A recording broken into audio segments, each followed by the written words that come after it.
Hi guys, and welcome to today's MoneyHoney's video.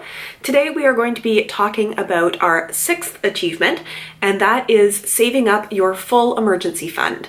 So as I tend to say in all of my MoneyHoney's videos, if you have not watched any of my previous videos, feel free to watch this one through. But if you really want to get the full context of what I am talking about, you may want to go back to the start of this playlist and watch your way through. It'll give you a bit of context about what we're talking about, the pathway that we're discussing, and you might like starting from there. So I will put a link to the playlist in the description down below, and I will also put one at the end of this video so that if you want to watch this through and then go back to the start, you can do that. So we are on to our last achievement before we start working towards our own individualized personal goals. So this is about saving up a full emergency fund. And we're going to talk about 3 things today. We're going to talk about how much do you need in an emergency fund, where are you going to keep that emergency fund, and maybe how do you keep up the motivation along the way to save up a full emergency fund. I also want to distinguish this from what we did in a previous step, which was saving up 1 month of expenses. This is actually a little different. Some people will say, well, doesn't that money that I saved before count towards my emergency fund? And it kind of does, but I would encourage you to look at that a little bit differently.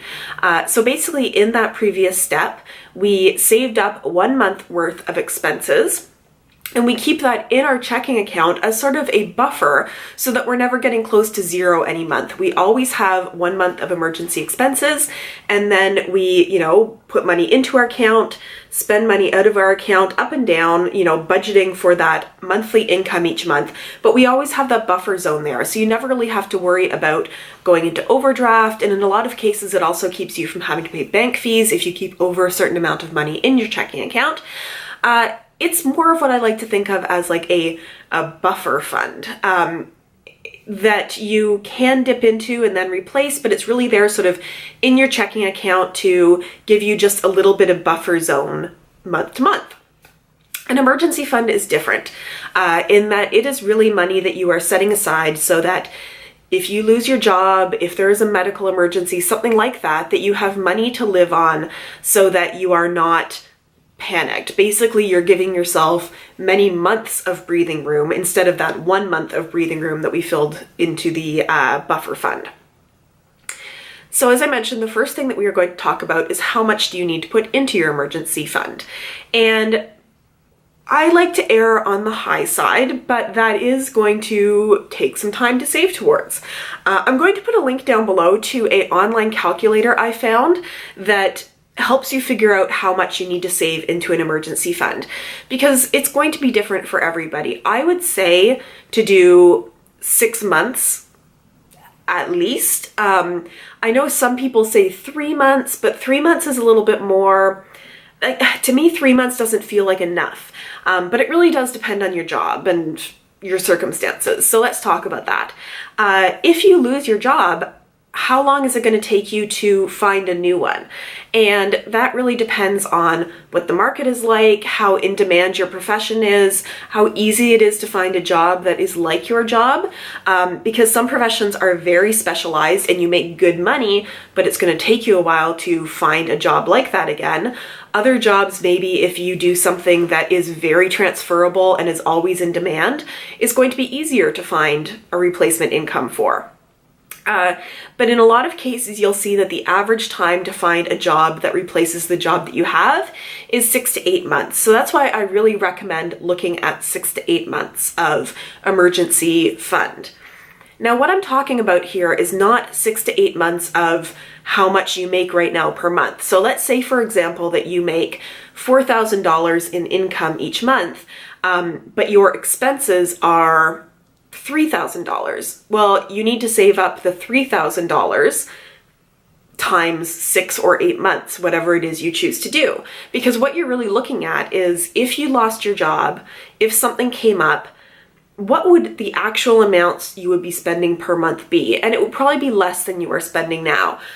You would probably not be putting any money into savings. You would probably not be going on vacations or, going out to fancy restaurants or buying a lot of clothing. You're really going to be paring down your expenses. So there's 2 factors to this. How many months of expenses do you want to save up? Is it 6 months? Is it 8 months? Is it 9 months or a year? And what are your expenses that you are going to save up? I will put a list down below of the kinds of expenses that I consider to be your sort of baseline expenses, things that you're going to have to pay for every month, even if you don't have an income coming in. So that is things like your rent, your mortgage, your property tax, your electricity, your gas, those utilities. You're going to have to pay your car insurance. You're still going to have to pay for a certain amount of groceries, for transportation. There are those expenses. And then there's things you're going to cut out, as I mentioned, like vacations, like clothing shopping, like, a lot of your entertainment budget, things like that. So once you figure out your baseline expenses and you figure out how many months of expenses you want to save up into your emergency fund, you put those two together, and that is the amount of emergency fund you want to save. It can look pretty overwhelming at first because, you might multiply this out and see that you're looking at saving $18,000 or something like that. But if you have been through the previous steps that we have done together and you don't have any debts that you are paying off, that you've spent the time to do that, this is the next step. And believe me, the feeling of comfort that you get when you have done this is just so great. It means that you are not going to have to stick in a crappy situation because you're worried about being fired. It means that you're going to have more options for yourself and that you don't always feel like you are close to the line if anything happens. So now that we have figured out how much we need to save for an emergency fund, where are you going to put an emergency fund?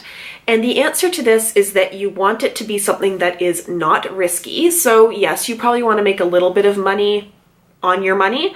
You want there to be some interest, something that you're getting, but you definitely don't want it to be something that can decrease in value. So you don't want to be putting it into stocks or anything like that that has risk to it. And apart from the fact that you just don't want to be losing money or anything in your emergency fund, if you think about the economy and things like that, it tends to be, if there's a period where people are losing their jobs, that stock prices are going down, and you don't want to find that your emergency fund has suddenly shrunk at the same time when you're more likely to have a job loss. The other thing you're not going to want to do is put it into any kind of fund here in Canada. Let's say it's a GIC, something like that, where you are going to hesitate about taking the money out if you need it because you're going to have some kind of penalty. So I'm sure you have things like this in the US as well. In Canada, we have GICs, guaranteed investment certificates. So you can put money into one of these for, say, a year, 2 years, 3 years, 4 years, 5 years, and you're not going to lose money on it. But if you pull the money out before you get to the end of the length of time you have set it up for, you don't get any of the interest earned. The problem with this is that if you get to a point where you lose your job and you need that money, I don't want you to be in a situation where you think, oh, but I don't want to lose all that interest. Instead, I'll just start putting things on credit cards or on a line of credit. If that's what you do, then your emergency fund isn't really an emergency fund. You want the money to be accessible.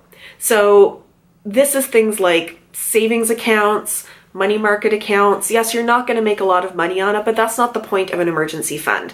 The point of an emergency fund is to have it there if you need it. It is safety, it is security, it is something that you want to be able to get at and use within a week or 2 weeks and not have any hesitation about using those funds should you need them. The third thing that we're going to talk about is motivation, because it's going to take a little while to build up this emergency fund. I've done some videos previously on motivation, and I'll put a link to one of those down below in the description bar as well.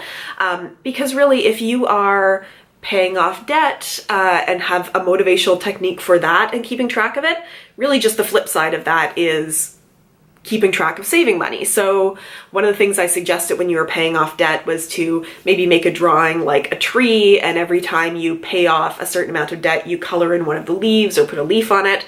You can do the same thing for saving up money. Do yourself some kind of drawing like a tree, and every time you save $100, $500 into your emergency fund, you color in a corresponding leaf on that tree. You can go to the video that I've linked down below, and I'll put a card to it up here if you want, to see those. But what I would think of doing with an emergency fund is taking the expenses that you have. So for example, rent, groceries, car insurance, transportation. And you can do up a nice little chart that has pictures of those things with the corresponding amount. So if 1 month of rent for you is $1,000 and you're saving up 8 months of an emergency fund, you can draw 8 little houses with $1,000 written in each. And every time you put $1,000 into your emergency fund, you can color in one of those little homes to sort of show yourself that you have saved up 1 month of rent into your emergency fund. You could do the same with a little picture of food for groceries, and you can make them different amounts so that, you know, if 1 month you're able to save $400 into your emergency fund, you can color in something that corresponds to that amount. You know, you can do thermometers, you can do graphs, you can do sort of little motivational sayings for yourself, and you can post it up on your fridge. One of the things I find about motivation is that if you make it visual for yourself, it's just going to help you that much more. Budgets and money, a lot of the times it's kind of hidden, it's behind the scenes, especially if you're saving up for something. So giving yourself something kind of pretty and fun to help yourself along is going to keep it front of mind for you and make it feel like it's fun to be making progress towards your goal. That is everything for this video. It's a quick little one, but it's a pretty straightforward step.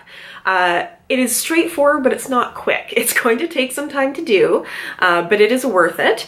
And if you have any questions at all, please feel free to leave them in the comments down below. I respond to every comment that I get. And as always, I have put an email address in the description bar as well. So if you have a question that is perhaps a little too personal to put in comments, feel free to send me an email. I will respond. If you liked this, feel free to give me a thumbs up. It lets me know that people are watching, which is always nice to know. And if you have not subscribed but would like to do so, you can click on the subscribe button down below or at the end of this video. I try to do these Money Honeys videos every Sunday, and I really enjoy doing them. I do some product reviews during the week as well, so if you subscribe, you will get access to both. And thank you so much for watching. I look forward to seeing you in my next video, and have a great day. Bye.